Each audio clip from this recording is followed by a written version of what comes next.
If you are new to Lightroom or you're really in need of a refresher of some of those really important basics, then you've come to the right place.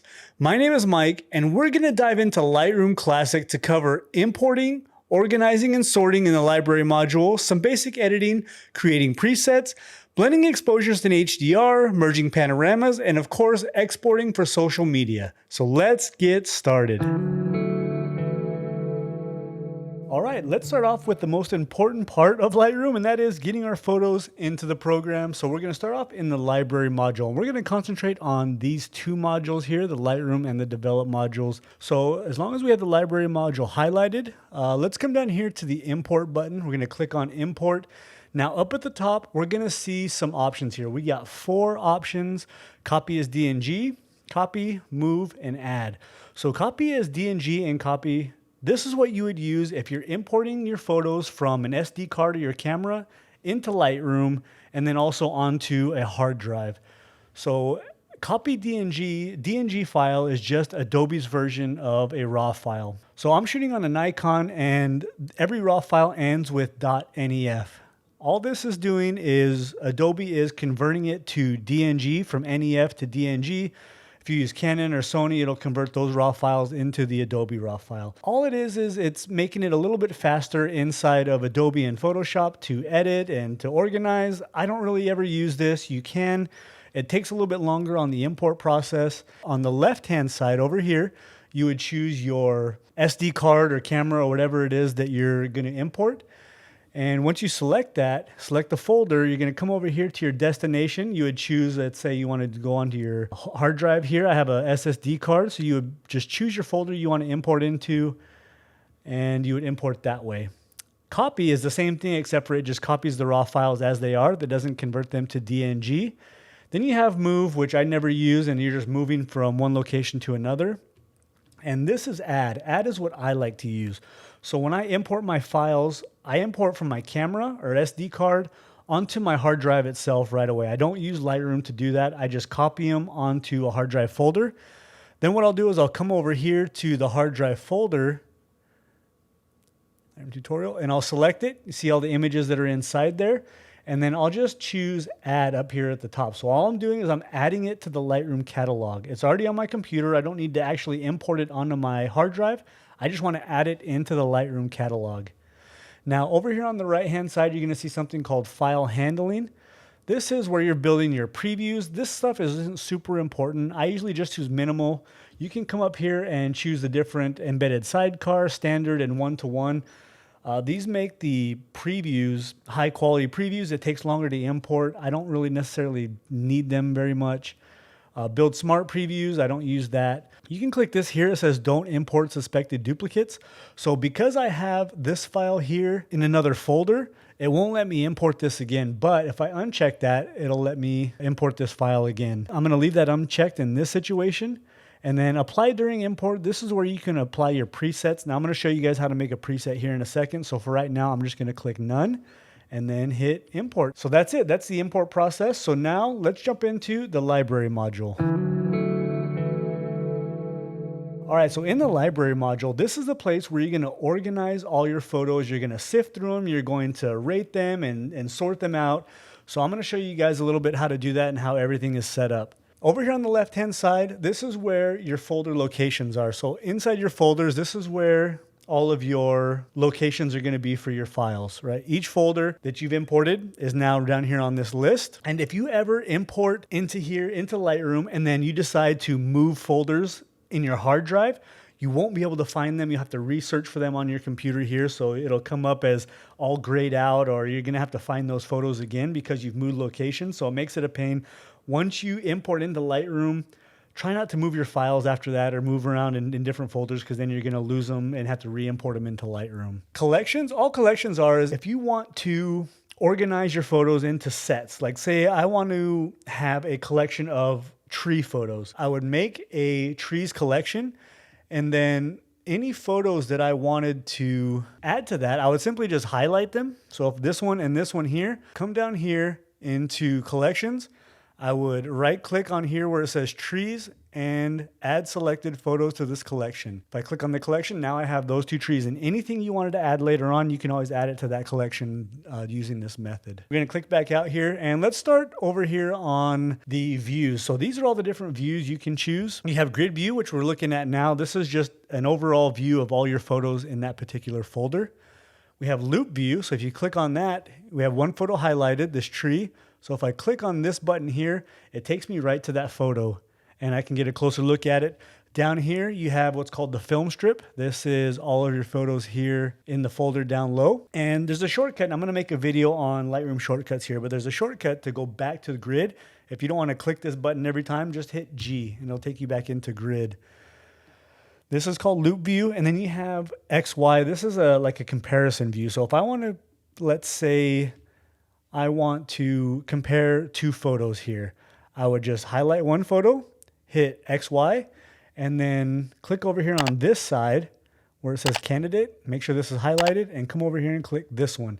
Now I can compare these two photos. I can zoom in, it zooms in at the same location on each photo, and I can zoom and drag and just compare the two photos together. Next, we have survey mode. So let's say I have more than two. Let's say I have 3 or 5.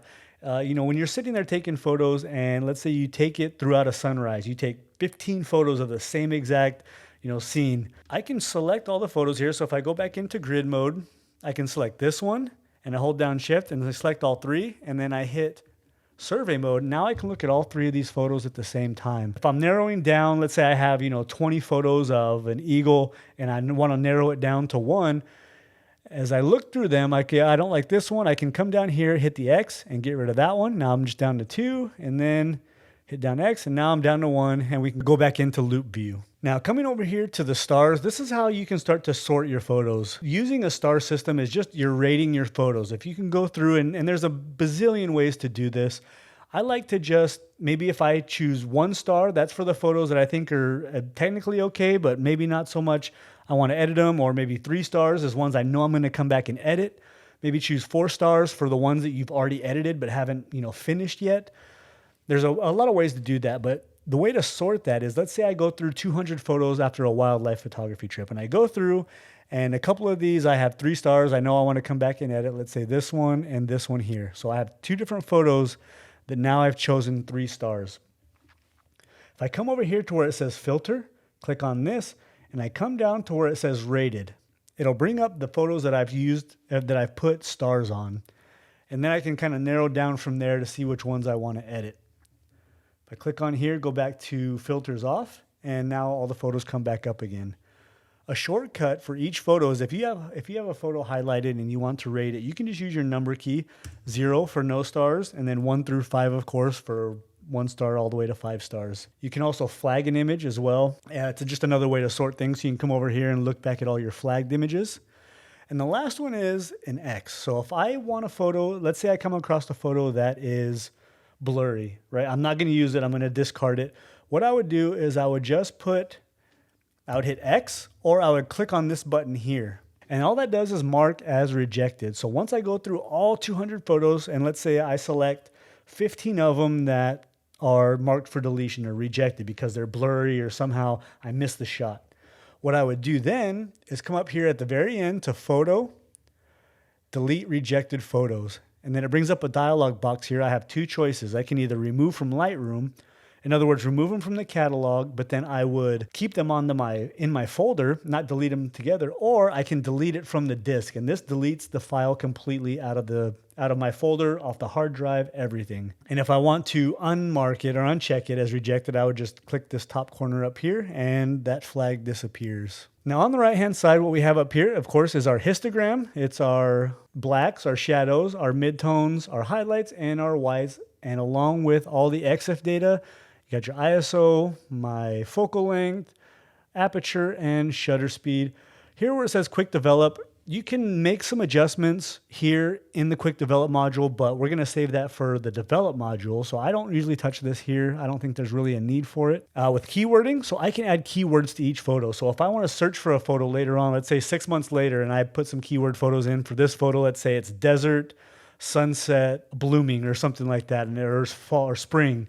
I could type in those words and this photo would come up as one of the options. So it's a great way to search for your photos later on. And here is click on this photo here, and here is your metadata. This is all the information, your file name, where the folder, where it's located, any kind of title you want to put on the image, copyright information. So I have this in my camera.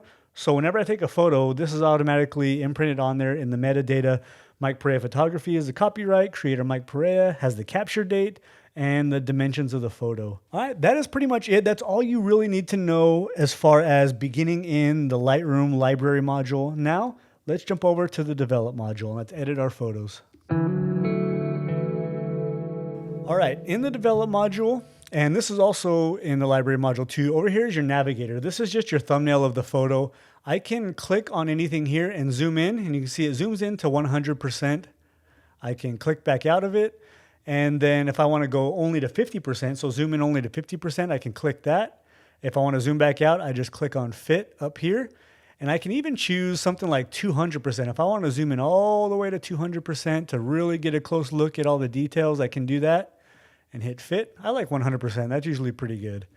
I can also just click anywhere on the photo here and it zooms in as well to whatever you have selected. So right now it's at 100%. So anytime I zoom in and drag, I'm at 100%. Now let's go through an edit of this photo real quick. So under the basic panel, what I want you guys to do first, a little trick here, is to right click anywhere in here and make sure that solo mode is checked. If it isn't, go ahead and check it. Now what that does is when you open up a panel and you want to go to another panel, if you don't have solo mode checked, what it's going to do is it's going to open up that panel as well and keep the basic mode open. But with solo mode, when you click on a panel, it automatically closes the last one you were in. So you see now the tone curve is closed and the HSL is open. If I click on color grading, now the HSL is closed and color grading is open. It just helps keep things a lot simpler and a lot cleaner. Instead of having all 8 or 9 panels open, you have to scroll down to see the next one. It just helps to do this. So solo mode is a nice little hack to keep everything a little more tidy and clean. All right, let's go into the basic panel. And the first thing I want to do is look at this where it says profile. Now this is what Adobe adds to your photo. It's called a treatment.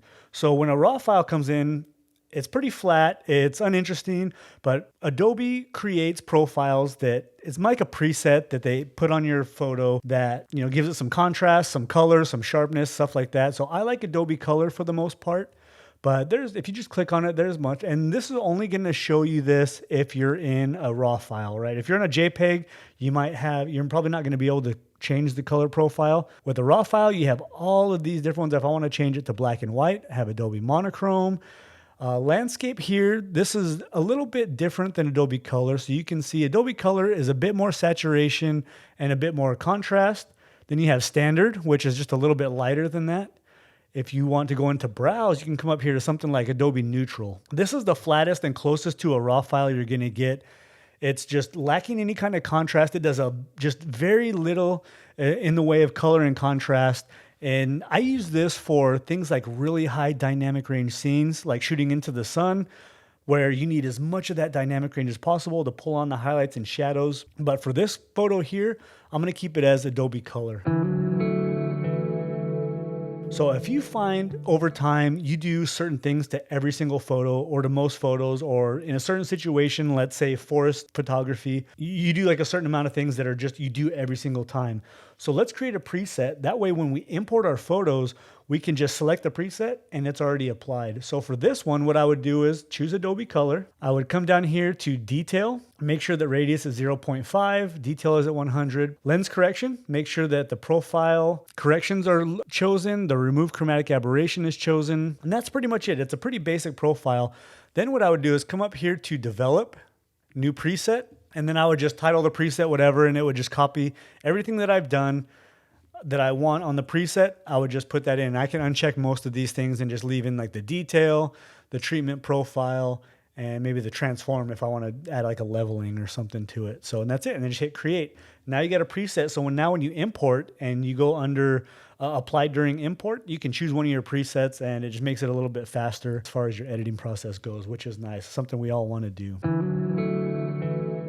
The first thing we're going to do is we're going to go under the white balance and we're going to fix this a little bit. If there is a place where you can see that's maybe a middle gray or something that's supposed to be white, you can grab this eyedropper here and you can maybe choose something. I don't really see much here, maybe over here somewhere. And usually that'll help out with the white balance. You can set your white balance that way. I wanted actually a little more green here. I want these greens to really, really pop.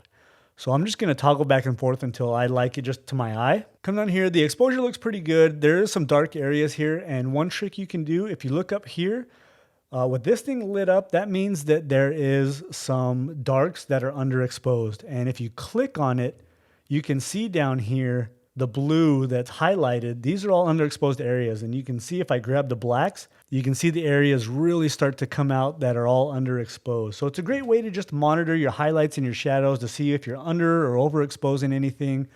You can do the same thing on this side over here. Click on this, and if I drag up, you can see where things start to get blown out. See all the red coming up there. All right, so let's get going on editing this photo. So we have a little bit of highlight issues here and over here, so I'm going to bring down the highlights a bit just to kind of keep those under control. We saw down here there's some blacks that are underexposed, so I want to bring up the blacks just a little bit, and I'll just drag up until all those blues are gone, just so we have a little bit of information there. Texture is the most subtle. It's great for small details like tree bark and all these little details in this tree here. So using texture is good. You got to be subtle with it though. You don't want to go too crazy. So maybe around 10 or so. When you use things like clarity and dehaze, if you go too far, which is very easy to do with these, you know, 10 or 15, you start to add a lot of noise, and you don't really want that. So I very rarely touch clarity and dehaze unless I have something where I need to, let's say there's smoke or fog or something. I want to add just a little bit of clarity to it. I can add one of these. Maybe I'm trying to add a little structure to the clouds. I'll throw a little dehaze on there.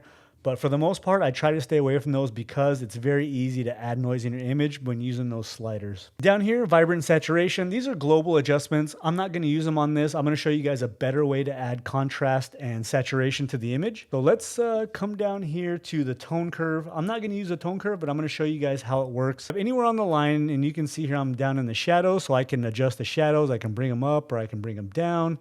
And then each point, I can just manipulate that part of the tone curve there to bring out the image, you know, in the look that I want. And if I want to reset it, I just double click on these and they will automatically reset back to 0. And not only can you do global adjustments like this with tones, you can also do them with colors. So if I click on this red tone curve here, if I drag the tone curve up, it's going to add red to the image. If I drag it down, it's going to go the opposite way. It's going to add green. So red and green. And I can add that to just, let's say I want to add some red into the highlighted areas here. So if I drag this up, you can see it's adding red just into the highlights and into the shadows. So let's click out of there, double click, 'cause I don't want any of that. And you can do the same thing with the blue and the green tone curves. We're gonna skip HSL. I'm gonna come back to that in just a second because this is an important one. As far as color grading goes, I use this a lot with images like this. So let's see, let me right click on this and rotate left to get this up there. Here, the color grading is going to be extremely important. What I want to do in this photo is I want to add a little bit of sunset color because this is right at sunset, but the sky's a little too blue for my taste. I want to add some of those nice magentas and reds into the sky. So what I would do is I would take the highlights tab, and I can actually click right here if I want to just concentrate on the highlights, your midtones, and your shadows, or you can do all three at the same time like this. But I'm going to grab the highlights and I just want to drag over, and you can see what it's doing to the sky. They're adding that nice magenta. I'll probably pull back just a little bit. I don't want to go too crazy with the saturation. But something like this, I like the color of a lot better. I think that just adds a little punch to it. This color grading is fantastic. It's what used to be called split toning. So you can add colors into highlights and shadows and midtones the way you see fit. So it's a great, great tool. Under detail, this is where you're going to sharpen your image. Now, Lightroom adds what's called import sharpening. This is just a generic preset amount of sharpening that Lightroom adds. The radius, so every edge has a light side and a dark side. So what happens with sharpening and micro contrast is it lightens the light side of the edge and it darkens the dark side. What this radius is telling you how many pixels to the right and to the left, or to the light side and to the dark side of the edge that you want to sharpen. So I like maintaining those really small details and that micro contrast. So I like to keep the radius, in this case with all the details, back down at 0.5. So it does 0.5 pixels on each side of that edge. Again, this also does the same thing, adding detail. So detail up to 100, so it really maintains all those little details. And with masking, this is gonna show you where the sharpening is gonna be applied to. So if I click on this other photo back here, what I don't wanna do is I don't wanna sharpen the sky. So what I wanna do here is I'm gonna hold down Option, or if you're on a PC, hold down Alt, and then I wanna drag over here, and everything in white is where the sharpening is being applied, and everything in black is where it isn't. It's being masked out. So this here, I want very little sharpening in the sky, and I want all the sharpening onto that tree, and a little bit of cloud is okay. You know, I can come all the way down here to something like this, but I think something like 62 or something like that is pretty good right there. So I'd let everything go, and now I know that the sharpening has only been applied to the tree and the landscape and very little in the sky. Now, because I shot an ISO 64, I don't have to do any noise reduction. Everything is good. I don't have any high noise in it. Lens correction, we've already gone over that. You know, enable profile correction. So if you're shooting with a wide angle lens, or lenses generally have some kind of distortion to them or vignette. So clicking on this removes that. Transform, if you think your photo's not level, you can just hit auto and it'll do something. My photo's level here, so it's not going to do anything. But using auto usually works pretty well as far as leveling. So let me see if I have another photo here that works. Let's go to this one and let's try it. So you can see if I go off and on, you can see auto, it just levels out the photo. And then effects, so this is your vignetting. So if I want to add a vignette, I can drag over a vignette, or to the right, it's a white vignette. If you want to do like a 90s photo or something, I don't know. Down here, you can feather it. So at 0, you can see that the vignette is a nice hard line. But if you go up to 100, it just really feathers that vignette. Now, camera calibration. This is the important one. The reason why I wanted to skip the HSL panel is because calibration and HSL both deal with saturation and luminance, but in a much different way. The HSL panel, it deals with each individual color. You're able to change the hue of a color, the saturation, or the luminance in each individual color. In camera calibration, the difference is these are the primary colors, right? So every color is made up of some combination of red, green, and blue.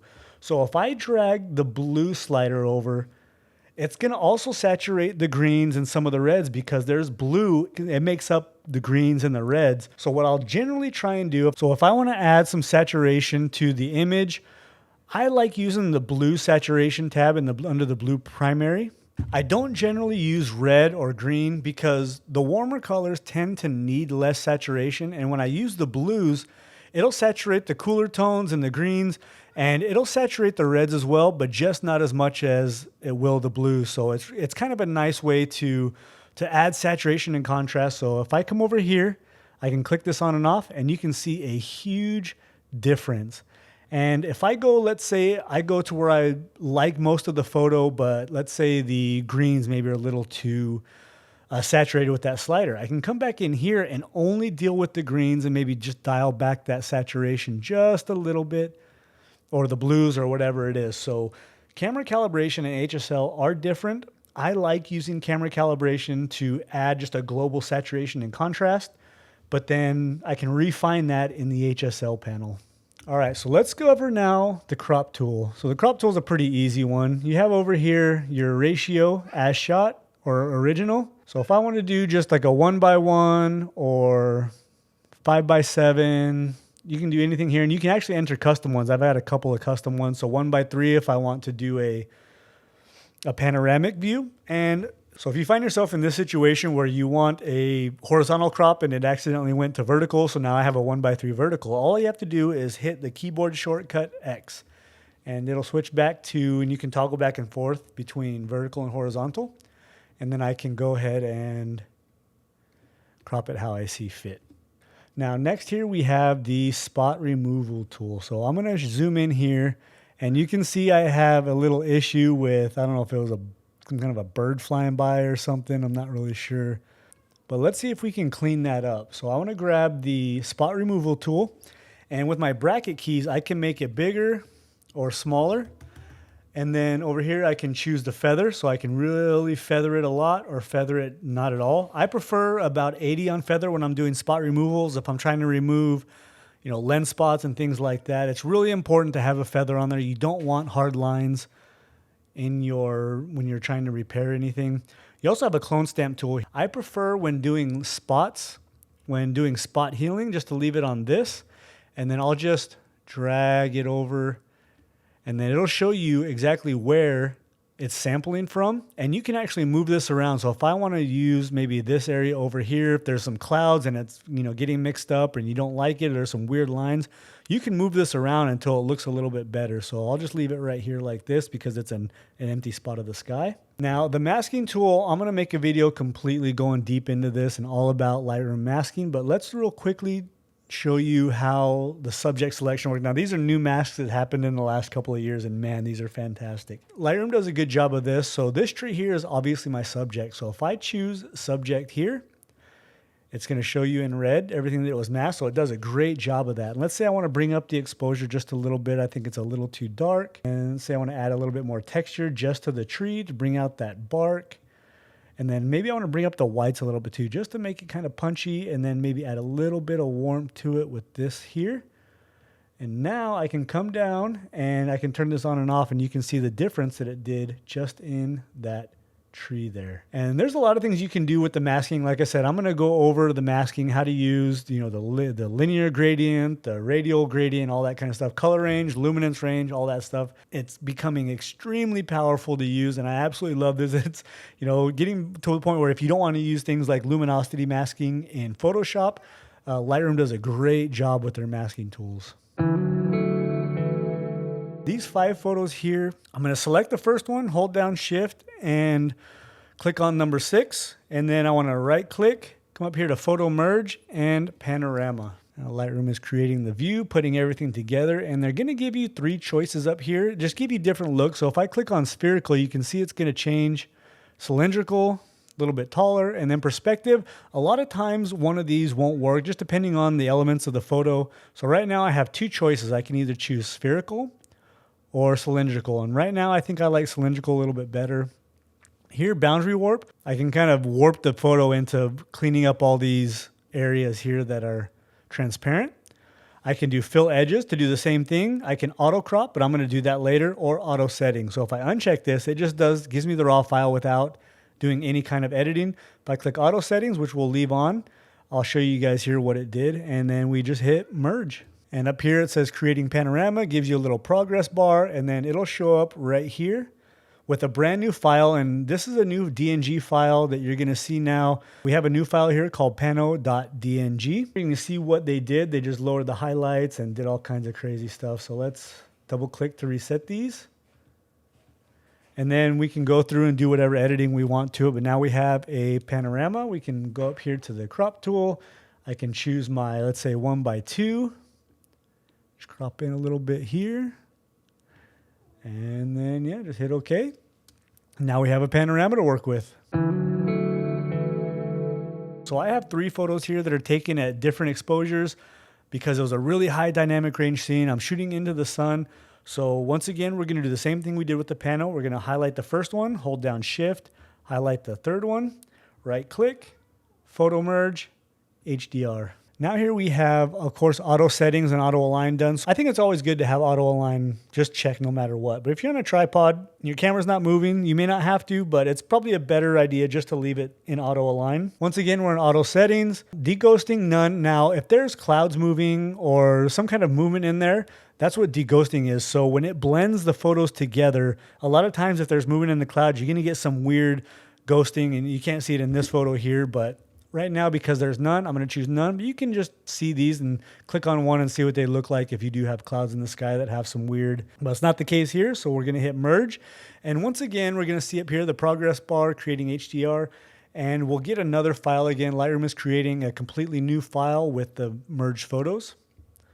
And if we click on it, you can see over here, it says 7558 HDR. So that's our new file name. And because we have auto settings on, it checked everything here. And let's go uncheck everything so I can show you guys here. We have the full dynamic range of everything. We have from the bright highlights up here in the top left, to the shadow areas, everything. So we have now the full dynamic range of all three of those photos combined.